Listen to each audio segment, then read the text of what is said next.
What's up, everybody? It's Jordan, and welcome to the Sports Behind Show. Today, I'm joined by Braeden Guthrie, also known as Bengals NFL on Instagram. How you doing today, Braeden? I wish I could tell you I'm doing great right now, but seasonal depression is a thing, and the Bengals made me depressed as draft season started. I see you wearing a Bengals jersey. I thought about wearing a Bengals jersey, but I decided not to. I decided to wear something kind of more appropriate, kind of something, classy, button-down shirt, because it's basically a funeral. Part of me died yesterday after we took Shemar Stewart with the 17th pick. We're going to be talking about the Shemar Stewart dilemma situation, whatever you want to call it, the horrendous pick Cincinnati had yesterday. We're going to be talking about day 2 targets for Cincinnati and a couple of day 3 targets for the Bengals as well. I really don't even know where to get started here. I know we're both super, super ticked off. I'll go ahead and let you start off here. Yeah, this feels like a very Bengals pick, and that is not a good thing. They are betting on traits over production, something that historically does not pan out in the NFL. He had just 4.5 sacks in his whole college career. 4.5 sacks in his final year in college, it would be low in itself, but you do 3 years, and that's 3 years starting. And the fact that he started with such low production the whole time is concerning. And on top of that, the lack of development in 3 years starting. Texas A&M defensive coordinator, he's not exactly regarded as the best, but you as a coach, you can't teach instincts. You can only do so much to teach on the mental side. And in 3 years, Stewart just looked like Tarzan played like Jane. Like, the traits popped out, but he was not producing. He doesn't know where the ball is. He looked lost out there. The quarterback could start scrambling, and he's still trying to bull rush the block he's stuck on. They really drafted an athletic freak to play defensive end, not a defensive end who also happens to be athletic. You pretty much said what I was going to say, but I mean, we can go on about this a very long time. I really don't even know where to begin here. I did a video yesterday talking. Mike Green was my pick at 17, my dream pick. There was no way he was going to be falling to us. It seemed like a lock he was going to go to the Falcons. I messaged you. I said, bet the house that Green goes to the Falcons. I'm thanking God I did not do that. But when you look at Green, you look at Will Johnson, who, is falling due to medical issues, but he's still somebody you have to consider at 17 due to, when he's healthy, he's proven he could be the best cornerback in college football. Harmon, somebody we both like a lot. And, in my opinion, I thought Harmon was going to be the pick heading into yesterday's night one. And when you look at Stewart, he was the one player I was not wanting, specifically player I was not wanting. I did not want offensive line, and I did not want Shemar Stewart, pretty much for the reasons that you said. He is a project player. He is raw. 4.5 sacks in 3 years. I don't care where you're playing. I don't care if it's the SEC, the Big Ten, ACC, whatever. That is horrible, and that is not worthy of being in a first-round pick. And people love to talk about, oh, well, stats don't always matter. It's only convenient if you like the pick. Like, it just doesn't make any sense to me whatsoever. With him being a project and him being a role, we do not have time to develop an edge rusher. Our Super Bowl window, with us extending Higgins and Chase, and obviously we extended Burrow not too long ago, is somewhat, reasonable, a couple years. But at the same time, we don't know what's going to happen with Trey Hendrickson. So our Super Bowl window is right now because we don't know what's going to happen with Hendrickson. And you have to win right now. We don't have time to develop Stewart for a couple years and then see what we have in him, just like we did with Myles Murphy 2 years ago. And this just does not make any sense to me. You need to get somebody who is an immediate impact player. Mike Green, Harmon, Will Johnson are all immediate impact players. And I know Johnson's medical issues and our really crappy medical staff. I can somewhat get maybe being reluctant to not take Johnson. Green's off the field issues. I really don't know, because, I mean, when you look at the draft, pretty much the whole entire draft process after the combine, you did not hear a peep about it or anything. It was pretty much reported that teams were not concerned about Mike Green's off the field issues. Out of the first round, and I know other teams passed on Green, other teams passed on Johnson. I still think you should have went ahead and took one of them because there's zero chance they're going to be there in round two. Those are best players available. I've said this hundreds of times. Anytime you take a team need and best player available, it's automatic A plus pick. We needed edge. Stewart was not even remotely close to being the best player available at 17. We could have traded back. I was really wanting us to trade back with Denver to just go back a couple spots, get an extra third, and we would still have the opportunity to get Green, Harmon, or Johnson. And like I said, we don't have time to develop Stewart when we're still trying to develop Miles Murphy. Now, now this stat is absolutely crazy. I'm trying not to get turned on by this stat, but Shemar Stewart and Miles Murphy put their stats together last year. They had a whopping 1.5 sacks. I know that is like freaking impressive, and we got that to look forward to as the Bengals edge rushing group when you're trying to get help from Trey Hendrickson, and that's what you're producing. That's what you're going to have in a couple of years. We don't have time to do that. I'm so ticked off about this. I've been ticked off before. I know we were both mad about the Miles Murphy pick. We were both mad about the Mims pick. There's been other picks I've been really ticked off about. I've never been more ticked off about a pick than I was yesterday. It just does not make any sense whatsoever, and it just seems like a Bengals pick because some way somehow they're going to screw it up. Oh, the board going to Cincinnati. There's so many players who should not be there at 17. Hey, maybe they can draft a guy like Johnson, Green, Harmon, and they pick freaking Stewart. This is terrible. I don't care if you say it's overreaction or whatever. I mean, I didn't like Mims last year. He played pretty good. I'll admit that I was wrong with Mims some, but I was pretty much reacting the same exact way when we drafted Miles Murphy 2 years ago, and I kind of hit that one on the freaking coffin so far. So I don't think I'm overreacting, but I hate this pick so much. Yeah, people can ignore history all they want, but it shows that it is much more challenging to outproduce yourself from what you did in college. Producing at NFL level is already challenging. So if you're not able to do it at a lesson level, then it's not expected that you should be able to do that in the NFL. And a lot of people have brought up his pressure rate for over 40%, I think 40.2 to be exact. On paper, okay, that looks good, but a few thoughts on that. One, the fact that he's able to get in the backfield so much and not to the quarterback just really emphasizes how he lacks as a finisher, how much work that needs to be done, his mental side of the game, because there's times the quarterback just runs right past him. I know I kind of touched on that a few minutes ago, and he has no idea. He takes bad angles to the quarterbacks. He takes bad raps, and sure, you can coach on that, but that's a lot of things you have to coach on, both technical and mental, while also developing more of pass rush arsenal, because when he does indeed get into the backfield, it's not because he hit a great swim move or a good counter move. It's because I am faster. I am stronger than this offensive lineman. And that's not going to hold up in the NFL. Now, I think he may have a few splash plays here and there just because there's some really poor offensive linemen out there. So just having that athleticism may bail him out a few times to where he may have moments like, oh, hey, the potential is there. But in reality, you're not going to win with that every time. Offensive linemen will see very quickly, oh, okay, he's winning with this bull rush or speed. They will adjust their footwork and their hand placement.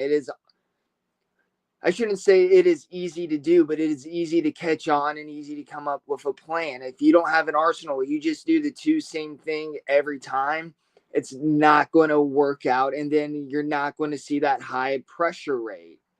So the expectation that he's going to be able to be an edge rusher year one is very incorrect. And basically, like you said, it's a very similar player to Miles Murphy in terms of athleticism, projection, what they showed in college.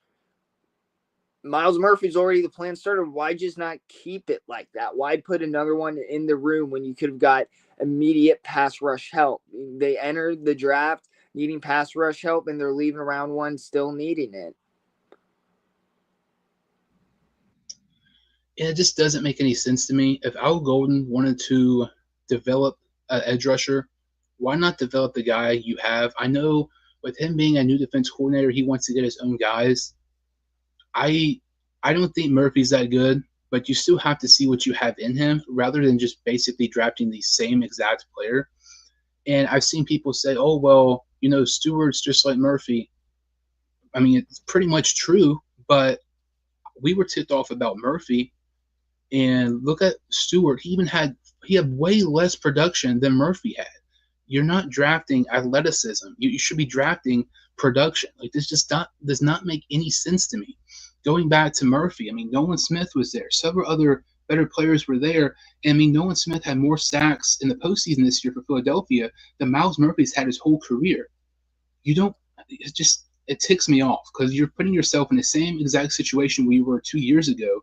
Joseph Asai has 1 year left on his contract. We don't know what's going to happen with Hendrickson. I mean, realistically, I don't think he'll probably resign. So let's say Hendrickson's gone, Osai's gone. Then you're stuck with Stewart and Murphy, who had combined at 1.5 sacks last season. This just it's a recipe for disaster. They could have prevented this by getting Green, by trading back, getting Will Johnson, Harmon, who I know lots of Bengal fans liked Nolan. I think I actually liked Harmon more than Nolan. I know it's an unpopular opinion, but this just does not make any sense. And now it kind of screws up the possibility. I would say drafting edge around 3, which isn't something we desperately needed, but I still think I don't hate the idea of drafting edge in the 3rd or 4th round, but now it's the fact that with Stewart's going to have so much responsibility with him being a 1st round pick, there's so much expectation for him starting off. If you get a Sawyer or David Walker or something like that in the 3rd or 4th round, I want it to happen, but it really just doesn't make any sense right now. And I've seen people compare his numbers with his height and weight and stuff like that to Myles Garrett. That is so freaking stupid because when you compare Lamar Jackson and Andy Dalton's measurables, they're very, very similar. Taysom Hill and Andy Dalton's measurables are nearly identical when it comes to height and weight. So that means absolutely nothing. Potential and everything like that doesn't mean jack squat unless you can actually do it on the field. You shouldn't be drafting somebody who, he could be good, he might be good, rather than somebody we know for a fact is good, like James Pierce, like Mike Green. This is just, I know I'm kind of repeating myself here, but it's just the simple fact that this doesn't make any sense. Like, I know normally Bengal fans are kind of happy about a 1st round pick. I don't think I've ever seen Bengal fans be this disappointed in that 1st round pick. There's still some Bengal fans who like it. I don't get that at all. I think that's insane to me. But I don't think I've ever seen a 1st round pick the Bengals have selected that this many Bengal fans are upset about. Yeah, because this is just a simple one. He is not a pass rusher. If you look at it very, very vague, sure, he has the potential to be a top 5 player, but we're not looking at it vague. History shows that if you don't produce at a young age, start to do it at an older age. I know I'm kind of repeating myself as well here, but it seems like they're ignoring just the history of the NFL and how these type of players pan out in their own both franchise history and also recent history of how this goes.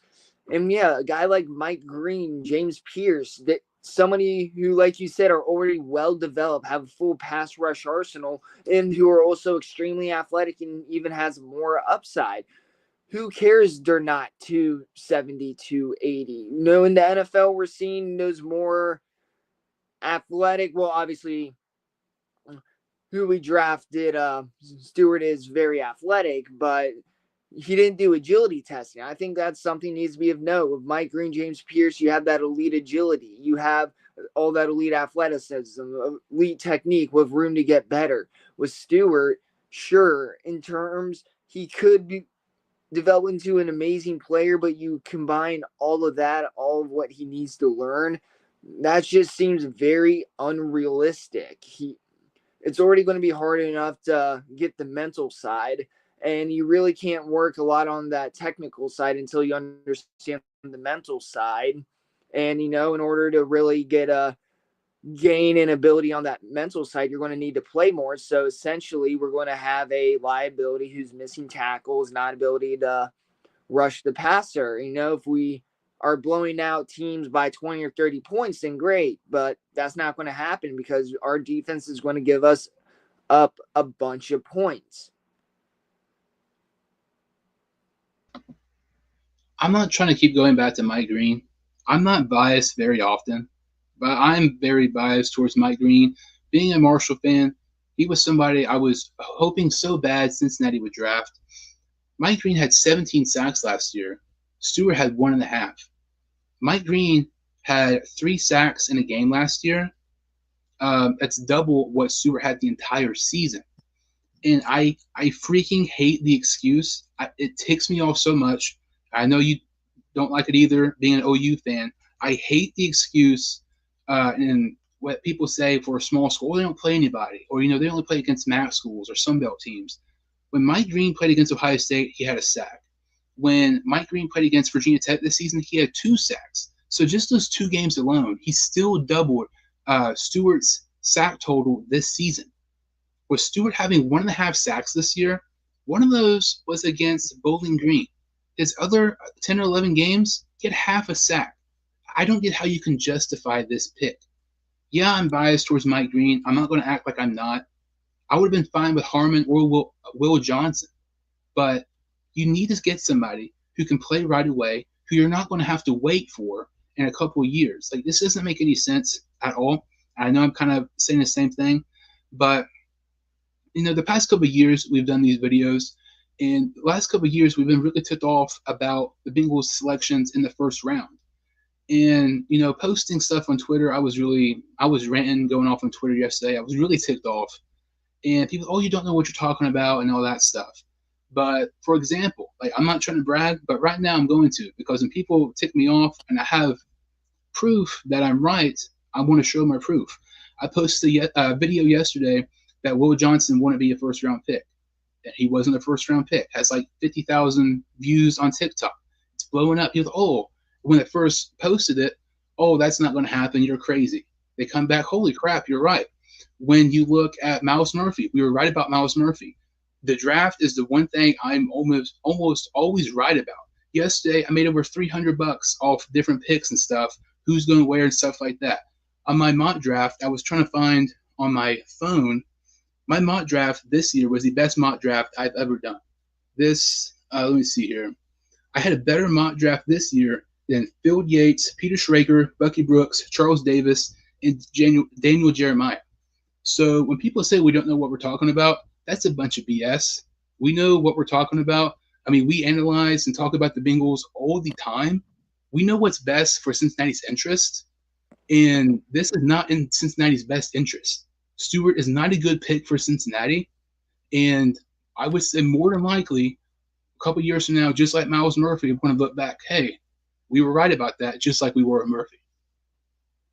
Yeah, and they criticize us for criticizing their last few first-round picks, but guess what hasn't happened in a few years? We haven't made the playoffs. It keeps we've been one game short each time. It's because, like, oh, if we just would have hit on that draft piece. Let's go back to really Ja'Marr Chase is the last time we were happy about an early draft pick by the Bengals, just not first round, but days 1 and 2. Because you get Jackson Carman, complete bust. If you draft another offensive guard, the amount of, I don't know what's worse, Carman and his playing ability or all the other offensive linemen they passed on.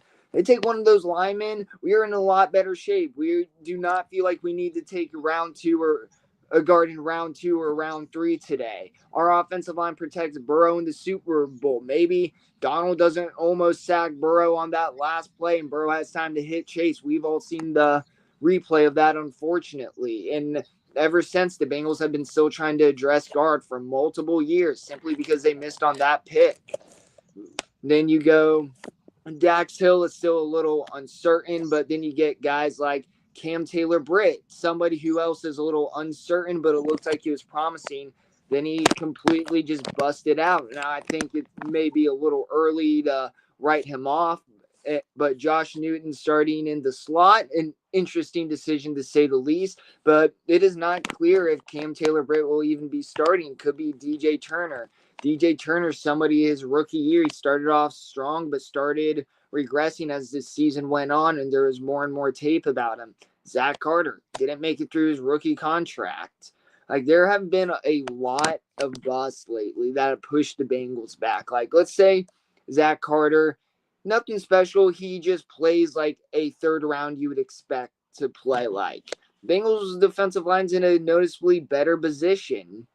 So, yes, these early round draft picks that they keep messing on, that's really set us back. And if they not even hit a home run, not even a huge hit, but if they take all right players with okay value that end up playing like how you would expect somebody in the draft, there's easy Super Bowl contenders right now. But right now we're still worried about the playoffs simply because of this defense and how they've missed so many positions and how they've missed offensive line is affecting their ability to address more on defense. And when you mentioned Carter and we mentioned Murphy, I don't know what makes Cincinnati think that as to this point, we've not seen anything really good about Miles Murphy. I don't know what they see in Stewart that makes them think, oh, well, this is completely different. I know the athleticism, but that's a bunch of BS. The potential, that's BS. You have 4.5 sacks in 3 years. That's just not acceptable. When you have the track record, like you're saying, players who aren't really living up to where they're being drafted, it's just a disaster. I mean, Taylor Britt, I mean, he's one game is pretty good. Next game, he looks like the worst corner in the league. I think he has 2 years left on his deal. I think Turner has 2 years on his deal. So that was kind of why I was kind of wanting Will Johnson at 17 and maybe even trading back and get him. I know other teams are kind of maybe not wanting him due to medical issues, but Cincinnati loves Michigan players a lot, especially in the secondary, because Turner and Hill, even going back to Leon Hall, that was somebody who I kind of thought Cincinnati was going to take at 17, but it just doesn't make any sense. When you have the track record, what you're saying that Cincinnati has had as of late, I mean, nothing looks good. I mean, look at the picks outside of the top 10. Take away Burrow and Chase. We haven't hit anything, like, at all, to the point, like, we got so lucky getting Burrow. And at the time, we were so ticked off that Burrow got hurt. And it was kind of like a blessing in disguise for us with us getting Chase. That doesn't happen if Burrow doesn't get hurt. I mean, we almost beat the Dolphins the final game of the season.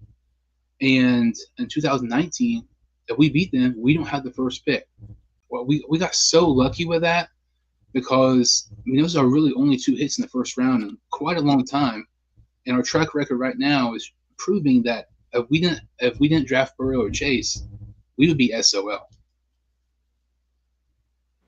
Yeah, and Bengals front office doesn't really deserve any credit for hitting on those picks because one's literally the number 1 overall pick, and then the other is the number 5 overall pick. They're blue chip prospects. They are harder to miss on than they are hard to miss on just in general. So the Bengals didn't completely screw up the obvious. They don't deserve a round of applause for that. And yeah, it's just we have been so held back. It's sad to think Jonah Williams is the 3rd best first round pick in the Zach Taylor era, and that is not good. And then, yeah, it's just I'm kind of left speechless with how they keep doing the same thing. Definition of insanity, trying the same thing over and over and expecting a different result.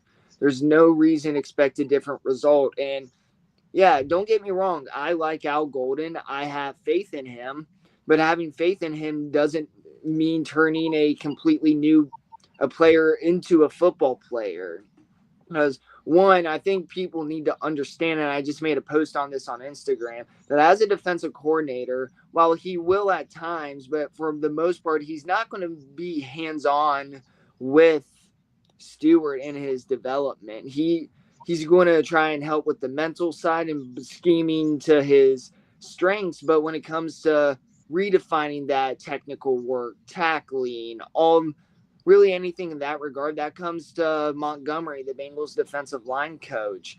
So it's just not as simple as Golden can help develop players. He can help make Stewart mature, but that doesn't mean he's going to be able to develop him. Now, granted, part of his job is finding coaches who can do that, but that's challenging. And people point to college like, oh, he did it there. College is a lot different than the NFL. It seems like people always forget that. At college, you have 18-year-olds coming in, having to mature them. And the reason they're coming into the program in the first place is really because of his athleticism. That's really how the 5-star ranking works when it comes to recruiting. It's more about the athleticism and the potential. And he's able to use their athleticism to their strengths, a lot of them not having the world's best technique, but it's college football. You can get away with that more often than not, as we saw with Stewart this past season. So I think people are putting too much faith on Al Golden that if it doesn't work out, that shouldn't be on Al Golden, unless if Al Golden consistently puts him in position to not succeed. And you kind of mentioned the instincts with Stewart. It kind of reminds me of Malik Jefferson. Like Malik Jefferson's instincts was absolutely terrible. Was drafted in the third round, didn't do absolutely nothing, like at all. Didn't even make it throughout his rookie contract. And I know that was in the Marvin Lewis era, but still, I mean, instincts is something that's pretty hard to teach, I feel like. And that's something you should just know how to do. It's not hard at all. You should know where the ball is and stuff like that. I know you kind of said that, but it's just very frustrating. I didn't think we were going to screw it up, and somehow we did. And after yesterday, I'm looking forward to the draft tonight, but at the same time, I'm not, because if we screwed up last night, we are definitely screwing up tonight. So when we're looking at, let's see here, got some Bengals day two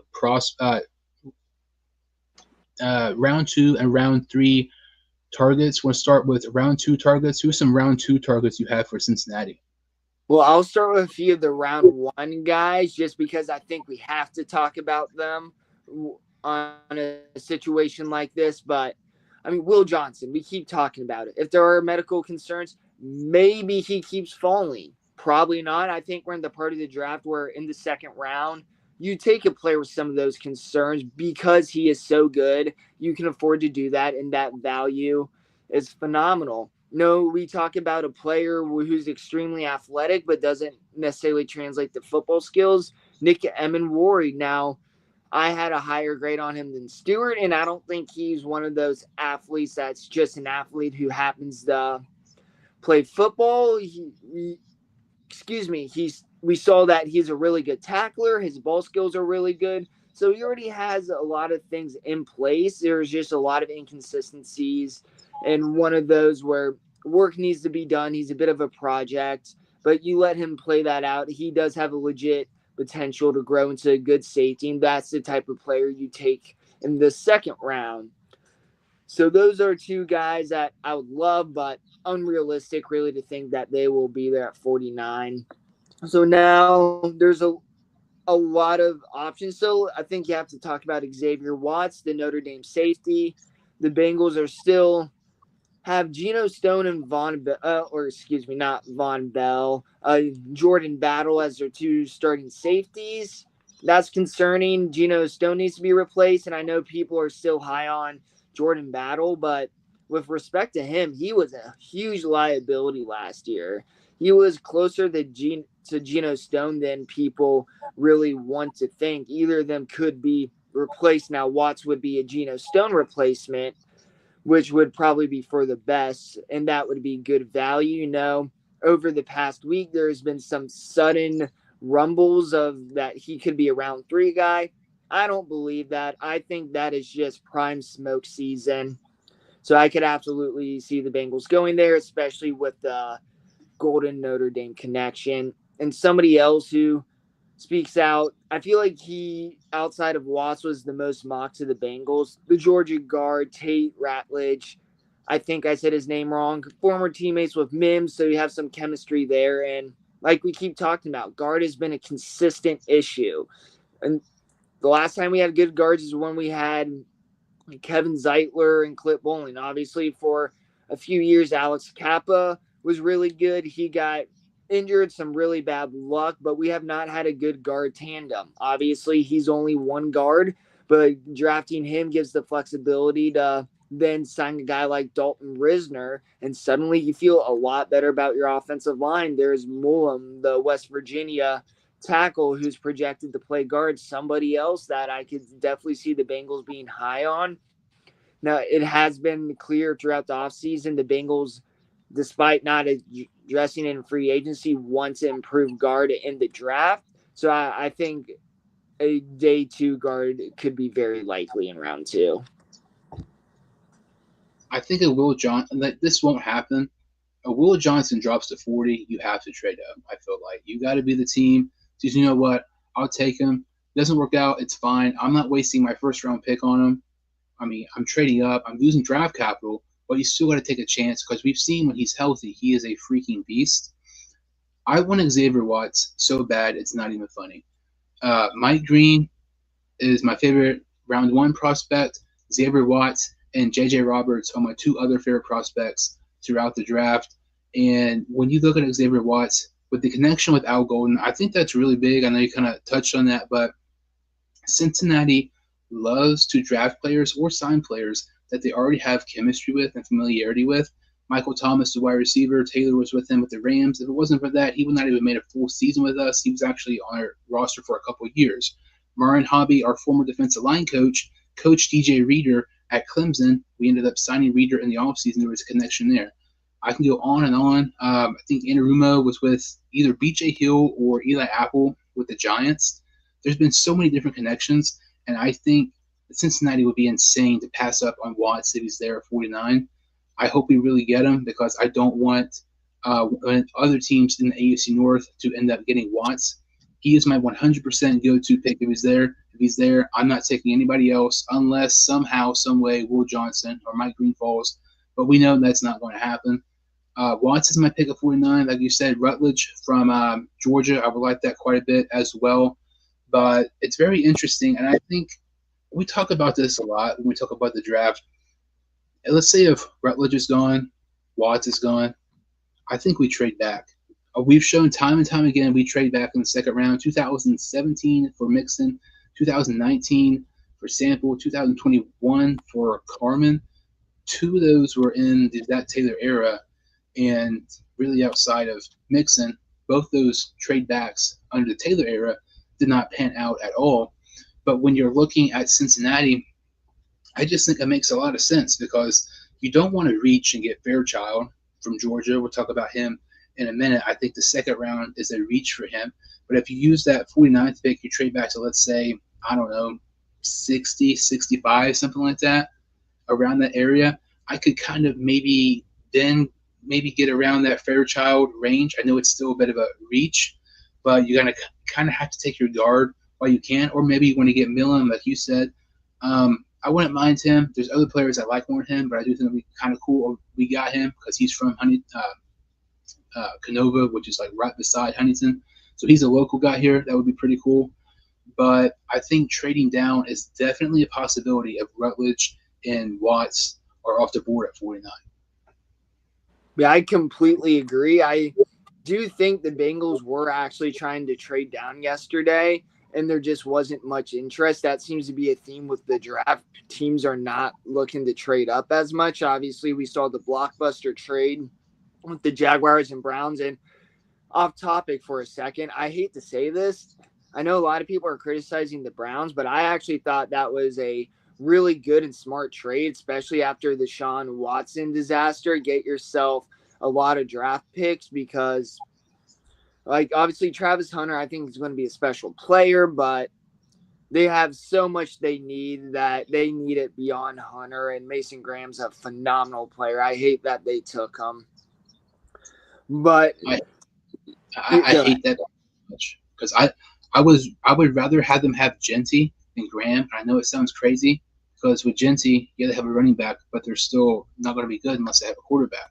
Their defense can be good when you look at the fact that what you mentioned, our guards suck. We need guards. The fact that Graham's going to go up against our unknown guards is very concerning. Yeah, and then you look at the Steelers and Derek Carmen. Derek Carmen was kind of my guy of the draft. I still would have wanted a guy like Mike Green over him.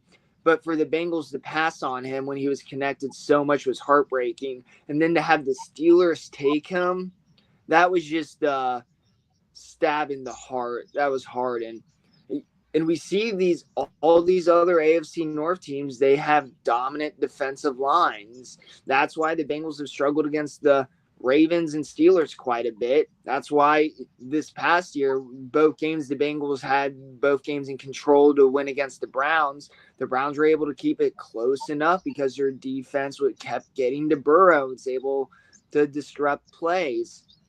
So, yeah, needing that day two guard feels like a complete must. And because of and honestly, the Bengals should just call Dalton Risner right now. Like, we should be getting a notification that they have signed Dalton Risner, and then we'll draft a guard later tonight. I know we just said it a few minutes ago. It just makes sense. Their style in that. Get the player, get the guarantee, and then leave your draft options open. Bengals have put themselves in a position where they're drafting for need. Of course, like said, that could work out with Xavier Watts, but there's also a scenario they reach for Fairchild. I think they will probably look to trade down and get more draft capital, but I'm just not sure if they're going to find a team that's interested, that's willing to give a reasonable trade. The only thing I can kind of think of off the top of my head, we know Sanders is going to go the first couple picks tonight, and you don't know if somebody will take a chance on Jalen Milroe when you're looking at maybe potential quarterback need teams towards the end of the round. The Steelers don't have a sit-up-round pick. I wouldn't imagine we've traded with them, but we have traded with them years ago in the first round. I don't know the Rams have a second round pick. I know there's been talks about the Rams maybe getting a quarterback. I don't know how much they like Milroe, but maybe there might be a team. They might be a team maybe interested in Milroe, trade up or something like that. You never know, especially if he's the top quarterback available. Maybe Shuck from Louisville, but I kind of hope we trade back if Watts or Rutledge is gone at 49. So going to round three targets here, I kind of mentioned Fairchild already. I wouldn't mind it at 81. He's going to be the best guard available, pretty much. There's no way Rutledge will fall that far. I still don't hate Sawyer in round three. I know it sounds crazy because even when you have Stewart, when you have Murphy, two unproven guys who are just pure projects, I would kind of like to get another edge rusher. Maybe it's rounds 3 or 4. Sawyer's good. I like Dorian Strong in the corner from Virginia Tech a lot. He was absolutely amazing. I did a video about him a couple weeks ago. I can't remember the stats, but it was insane. It was something like some of the cornerbacks drafted last season, like Nate Wiggins, some of those other guys. He only allowed, I think Strong only allowed 9 receptions on 31 targets or something crazy, when Wiggins gave up like 18 on 41. Like he was absolutely phenomenal when you compare to some of the cornerbacks who were drafted in the first round last season. He had a bit of a down year this past year, and it's crazy because around this time last year, there was talks about Dorian Strong being a first round pick. Had a down year. It's going to probably be in that third round range. I like him a lot. Let's see here, third round. I don't know. I like Sawyer. I like Strong. Fairchild, and that's really all I can think of right now. I'm kind of more, I follow more of day 3 picks more than I do day 2. I know it sounds crazy, but you got any round 3 targets here? Uh, I feel like this would be pretty rich. I feel like he should be more of a fourth round pick, but you have to consider the Tennessee interior defensive lineman a lot. He's been connected to the Bengals quite a bit. He had a top 30 visit with them, so there is some momentum there. If they don't get Watts round 2, maybe a guy like the Penn State safety, I think Winston, his name's kind of slipping on my mind, but that could be a potential good value pick. Fairchild, somebody who I love in round 3. I did a whole fan page mock draft a few days ago. That's my first pick was Harmon, second pick was Watson, my third round pick was Fairchild. So if I could get at least 2 or 3 correct, I would be very happy with that. But yeah, I would love Jack Sawyer as well. And just to kind of have that more polished guy, you know what you're going to get. Maybe not the world's most upside, but I think Sam Hubbard's a bad player comp for him. But when you're talking in terms of how they can affect the team at a young age and their rookie year, I think they do show some similar possibilities in doing that. So those are some of the round 3 targets I think the Bengals could possibly go for. But also, we've seen the Bengals take some really big reaches. A few years ago, Jordan Battle was a seemingly at the time a good pick. I still think when you look back at where everybody mocked him, that's still not a terrible pick. But then you have the guys like Zach Carter. So Bengals could go all over the place. I think regardless of who they go, they'll try and go for somebody who's a little more polished and experienced because whatever position they don't draft round 2, they're probably going to feel pressure. They need to get one of them in round 3 or so that's the direction I think they go. I don't get why they won't let you be the GM. I mean, Harmon, Watts, and Fairchild, that's like a dream scenario. And that's another reason why I don't like Stewart is because you just said you're pressuring him to take a different position. If more, I mean, Green wasn't supposed to be there. You take him away. There wasn't an edge rusher I was wanting at 17. This edge class is loaded with talent. And the fact that we take it around 1, now we're pressured in getting whether it's guard, corner, safety, whatever it may be, in the next couple of rounds, we're going to be drafting for positions, not best player available. If you do that, it's terrible. But we'll go to day 3 targets now.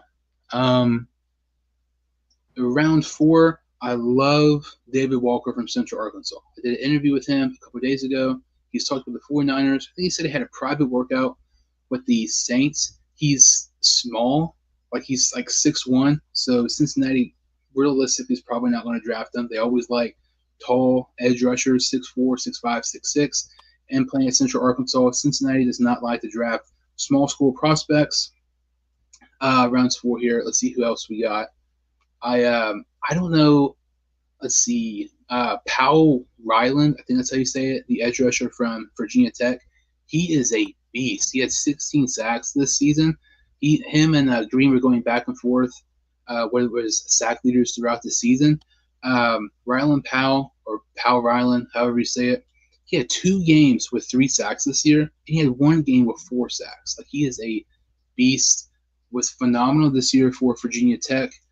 I don't know where he's going to go. I like Marcus Yarns a crap ton, the running back from Delaware. I've seen mock drafts have him going to the 4th round, and then him not even being drafted at all. He is a pass-catching running back who is absolutely phenomenal.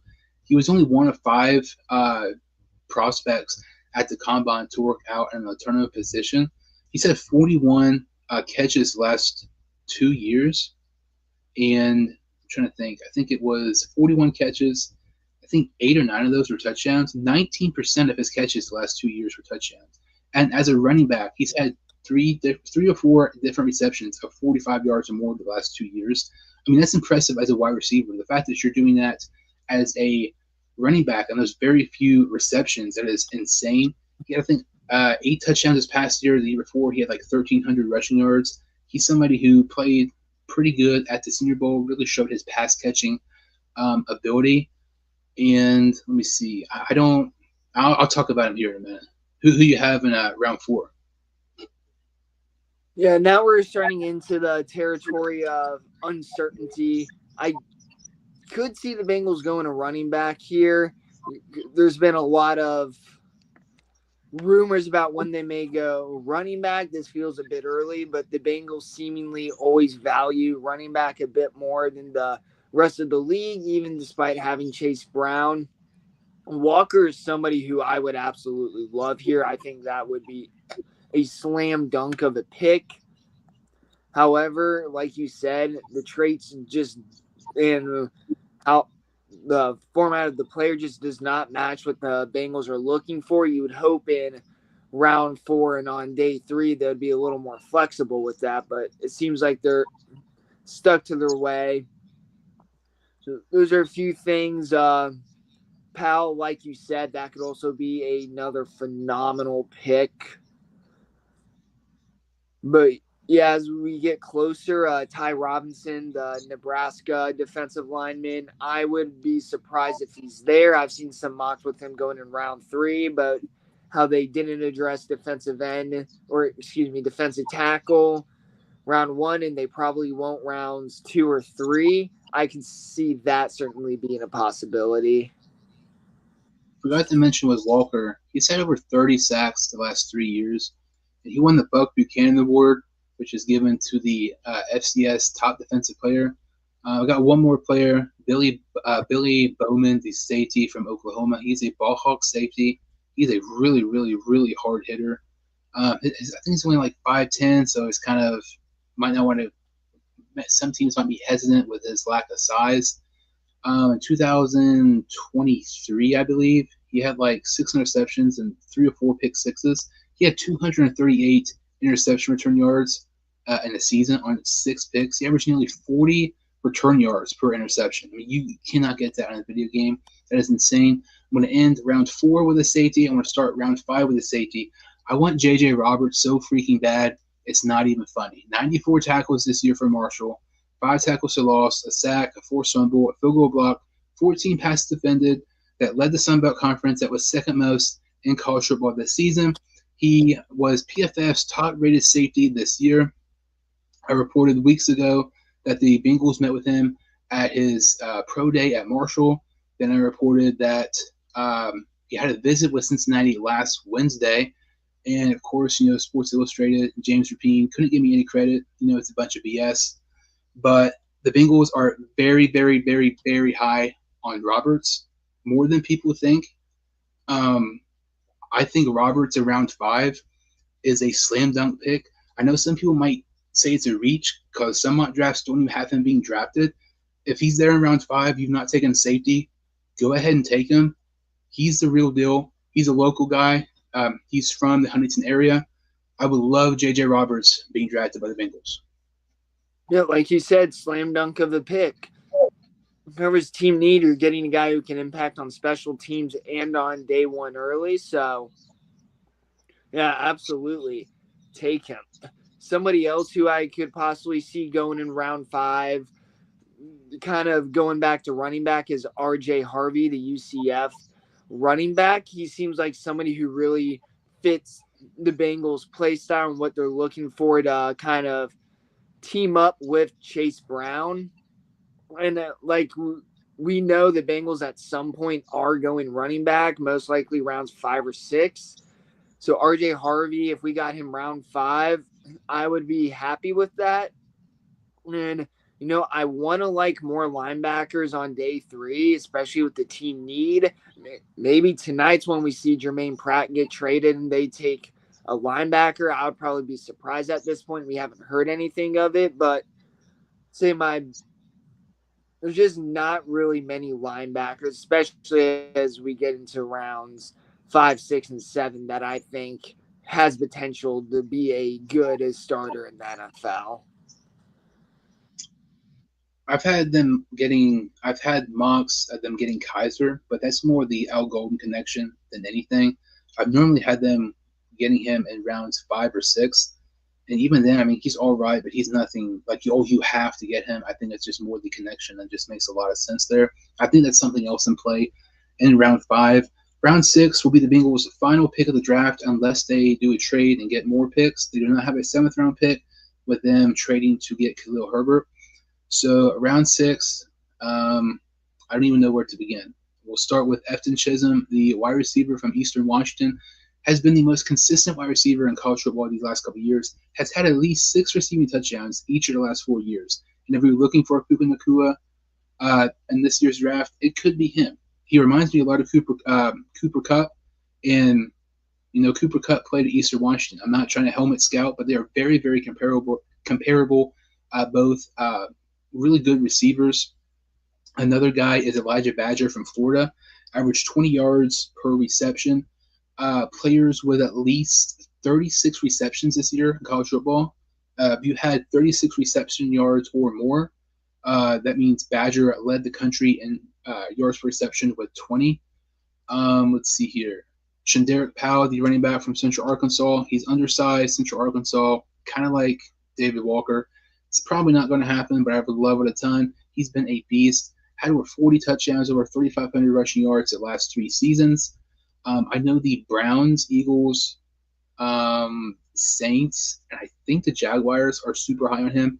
The Browns are talking to Powell pretty much weekly, and he had a visit with the Chiefs last week. But I hope the Browns don't get him because I think he has potential to be one of those, day three running backs that not a lot of people know about. It could end up being, a decent back in the league, kind of like we saw Tracy this past year with the Giants. I would like to get a quarterback here, depending who's available. I really like Rourke. I know you like Rourke. It makes a lot of sense. I would love to see that happen. If they don't end up getting Rourke, and if we would trade back in like the 7th round, or we got a 7th round pick, I like Zach Zabrowski from Central Missouri a lot as well. He is absolutely phenomenal. He's won the Harlan Hill Award, which is given to the division. It's equivalent to the Division II Heisman. He's won it back-to-back years. Over the last 2 seasons, he's had over 1,000 rushing yards, nearly 10,000 passing yards, over 100 passing touchdowns, I believe. He has video game numbers. He was 44-47 one game for over 600 passing yards, 3 passing touchdowns. 44-47, over 600 passing yards, 3 passing touchdowns, and 3 rushing touchdowns in one game. Like, that is absurd. Like, you cannot even make that up.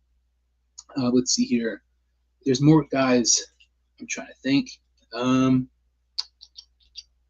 quarterback, already kind of talked about it. Running backs, got Badger, Chisholm.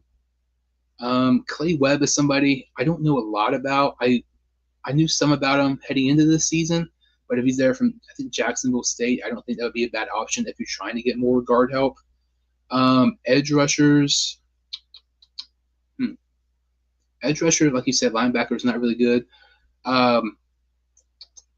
What's his face? Keandre Jackson from Illinois State. He's very underrated. His 4-year dash hurt him a lot. He's probably going to go undrafted now. He's one of the hardest hitting safeties in this year's draft. Upton Stout from West Kentucky is very good too. I don't know if he'll be here. If he is, unless there is a guy who absolutely should not be here, Zal Frazier from UTSA is somebody you got to consider. He had 6 interceptions this year for the Roadrunners. Very, very underrated corner. I love day 3 picks, and I know it's really unpopular because I know more about probably small school prospects than I do day 1 and day 2 picks, and I know it's crazy, but I love to see the diamond in the rough guys, the late round picks who turn out to be beasts in the league. But I'm hoping the Bengals get some of these guys here on day 3.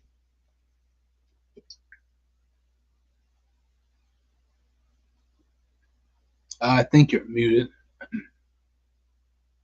Oh, sorry about that. But if the Bengals do deserve credit for any of the draftings, they've hit on some day 3 picks. You look at Chase Brown, a 5th-round pick. Granted, running backs are one of the easier positions to draft, but excuse me, regardless, drafting a starter in the 5th round, that's good. Andre Iosivas, 6th-round pick. He only has 6 starts if you're speaking by technical first snap of the game, but essentially this past season, he was the starter in our 11-based offense, which is the offense the Bengals ran the most of. We go back to Evan McPherson a few years ago. Obviously, he struggled a bit this past year, but he's a huge reason how the Bengals got to the Super Bowl. And I am not going to let recency bias have too much of an effect of how I view him. I still hold him in very high regards. The Bengals have hit slam dunks on a few of these day 3 picks, and that's what needs to happen.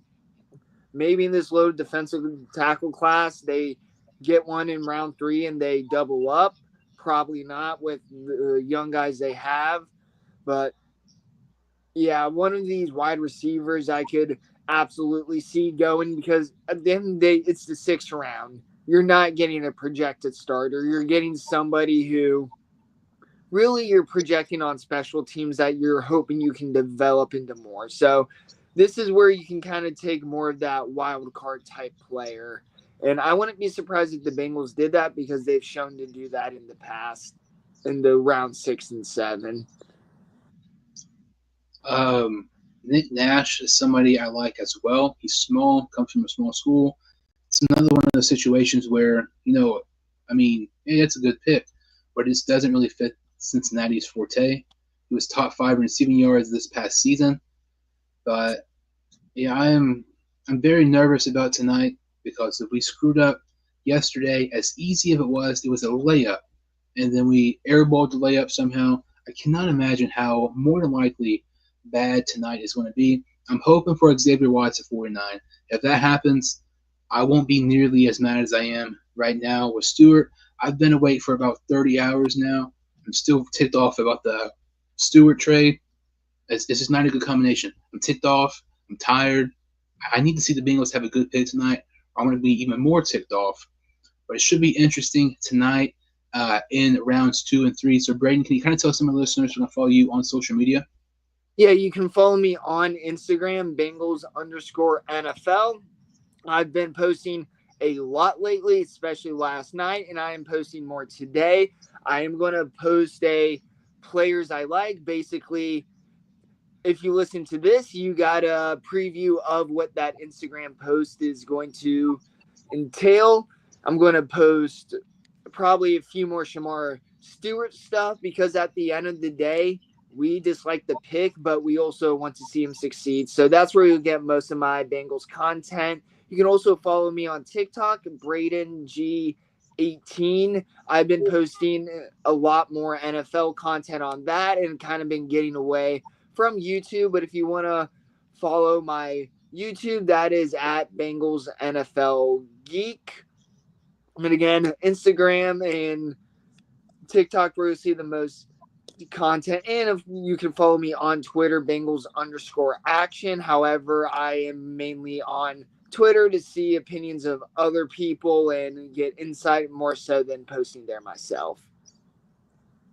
You probably saw a couple of my opinions last night. They were more so ranting posts than anything on Twitter. But I'll definitely put it at links in the description below. Make sure to go follow Braeden, by far the most unbiased Bengals fan page on Instagram. Tells it how it is, doesn't really sugarcoat stuff, unlike most people. But I've been posting a crap ton of draft content this past week. If you thought I posted a lot this past couple of days, this next week I will be posting more draft content than I ever have before. I'm going to be doing undrafted free agent series. I'm going to be having the best picks for each NFL team. There's so much stuff I have to post this next week. Make sure to subscribe to my channel if you're new. Well, if you're not new, go ahead and hit the like button. I appreciate you all watching. Thank you all so much for watching. And I'll see you all next time on Sports Behind Show.